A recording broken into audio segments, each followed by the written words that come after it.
Hello friends, வணக்கம் and welcome to frames corner.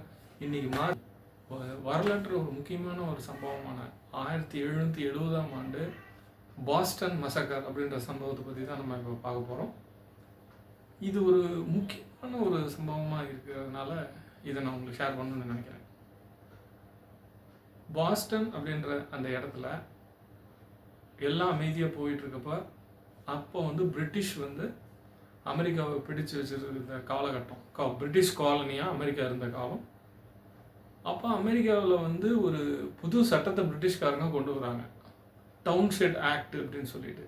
அதில் வரிகள் ரொம்ப அதிகமாக இருந்ததுனால மக்கள் ஒரு லிமிட்டுக்கு மேலே போகிறாங்க. இந்த சகிச்சு கொள்ள முடியாத ஒரு நிலைக்கு தள்ளப்பட்டு அது அப்படியே போராட்டமாக வெடிக்குது. கவர்மெண்ட் செக்டார்ஸில் ஆர்கியூமெண்ட்டாக இருக்குது.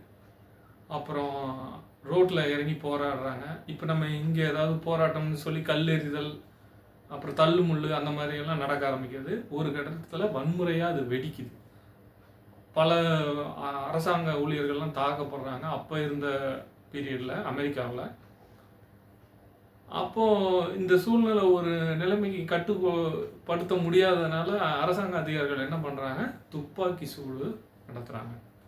அந்த துப்பாக்கி சூடு, அந்த கன் ஷாட் மொமெண்ட் என்ன நடந்துச்சு அப்படின்னா, ஒரு 5 உயிர்களை காவு வாங்கியது.